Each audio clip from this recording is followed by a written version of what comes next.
4 laws of business. Number 1, be fruitful. Okay, this is where business begins. The word fruitful in Hebrew means productive. It doesn't mean to have children. I was shocked when I discovered that.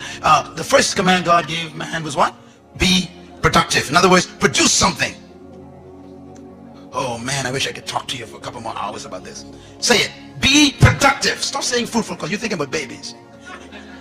Tell your neighbor, be productive. No, say it this way. Produce something that I could buy. That's the first command. Now, here's something important to remember. The first command is to be what? Fruitful. The first command should have been be seedful. Because fruit is a result of seed. You can't have fruit unless you have a seed that has a tree that bears fruit. God ignores the entire first step. Look at me, man. Let's get deep now. God said, look, I ain't going to talk about seed. Oh, you still ain't got it. Listen, when God demands something from you, it exists.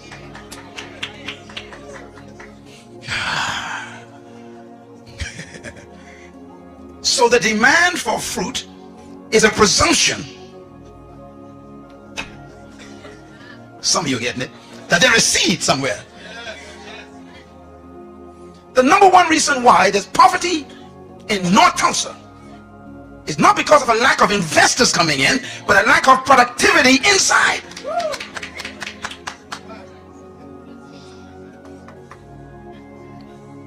Do you know how you measure? Listen. Here's how you measure a nation's wealth. Listen carefully.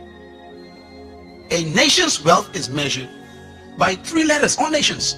Gross national productivity. In other words, if the nation ain't producing, they call it poor in the UN.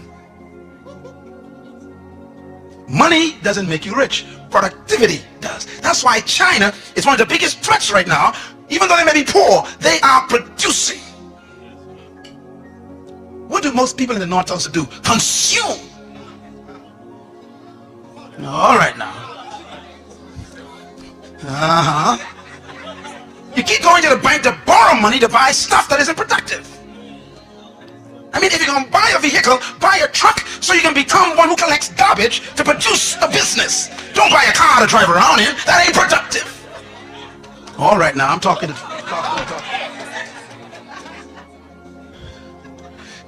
The command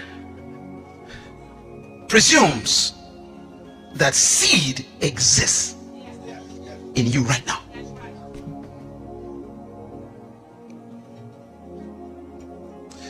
Oh, I need to spend a week just come on business, see, because business is deep. See, I'm serious about it. You have a business week. See, because you are sitting here on a gold mine, you can't even find the gold. You don't know what your seed is yet.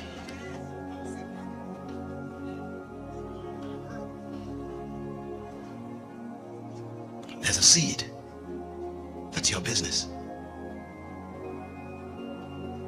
And God says, show me the fruit of it. Produce something.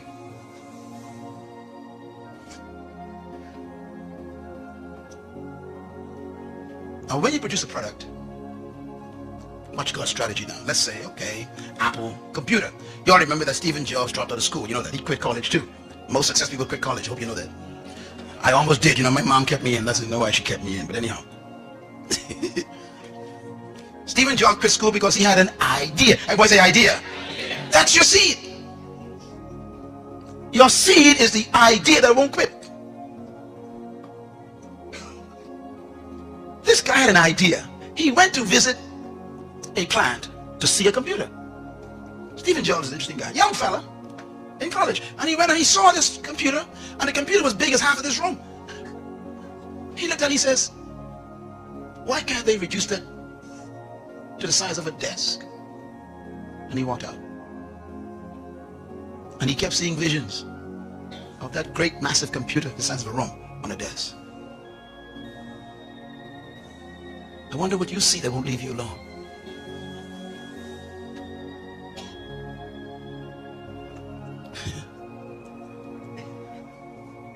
Produce your seed. Produce your fruit. And then the second command, multiply. You know, when you produce a product, then you got to reproduce it. If you cannot reproduce what you've produced, you're going to be poor. One of the keys of successful business is being able to reproduce your product 1,000,000 times more. Any good company that wants to succeed must be able to follow God's second command, to multiply.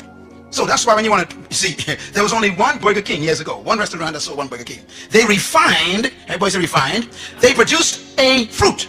Now everybody makes burgers, but they produce a unique burger called a Whopper. Come on, somebody. Now you make burgers at home, don't you? But when you want a Whopper, you go straight to Burger King. Even though you got the same bread and beef and all this stuff, you still, why? Because they refined it. Everybody say refined it. I'm talking. See, you got to take your seed and produce a fruit, and you refine it first. If you're going to be a cosmetologist, you still ain't going to be wealthy. Because anybody can be a cosmetologist. You got to find what kind of cosmetologist you will be. What are you going to specialize in? Everybody sells burgers, but no one sells a Whopper. What's your Whopper? That's the question. Now watch Burger King. Burger King then takes this Whopper sandwich that they refined, and they developed a system, everybody says system, to reproduce the same Whopper every time. So when I went to Mexico one day, we went to a Burger King, the same Whopper came out in Mexico. We went down to Venezuela, Burger King, the same Whopper. We were in Ukraine, in Russia, the same. I said, how can the same Whopper be in every country? Because they reproduce.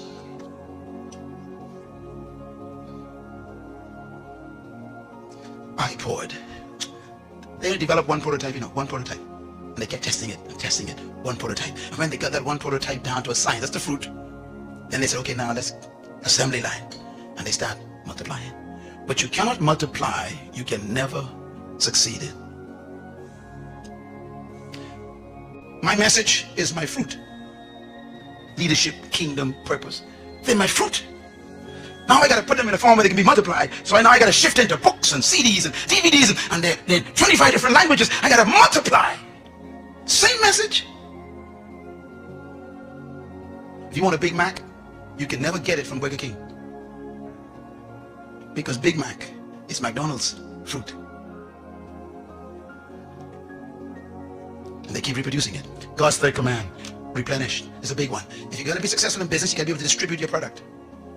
You got to develop a distribution system.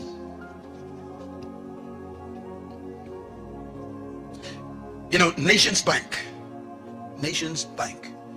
they sat down in their headquarters somewhere in New York and had a long meeting one night and said, something, let's reproduce ourselves in 50 states. So we got to develop what? A system. So when you walk into the bank, everything is in the same place. Okay, Walden, bless his heart, had one store. He said, okay, I got my fruit. I got a store where you can actually come in and get wholesale prices, man. The guy had one store. That's number one. Number two, he decided, I want to follow God's second command. I want to multiply. So he created a system to reproduce Walmart all over the world. Number three, he said, I'm going to distribute my products to those stores. Walmart got his own distribution system. What about yours? And God's fourth command, business, subdue. Subdue means you control the market. To subdue means to control. If you do not control your market, you will die poor. Simple, isn't it? Bill Gates was so successful in following God's commands that Congress had to call him in. Remember? He was so dominating in the market. They said, you got to break up your company. We can't have you controlling the whole world like this. Why? He subdued the market. If you wanted anything to do with software and computers, it got to come through Microsoft. Can I put it another way? Subdue means when anybody wants a product like yours, you're the first one they think about.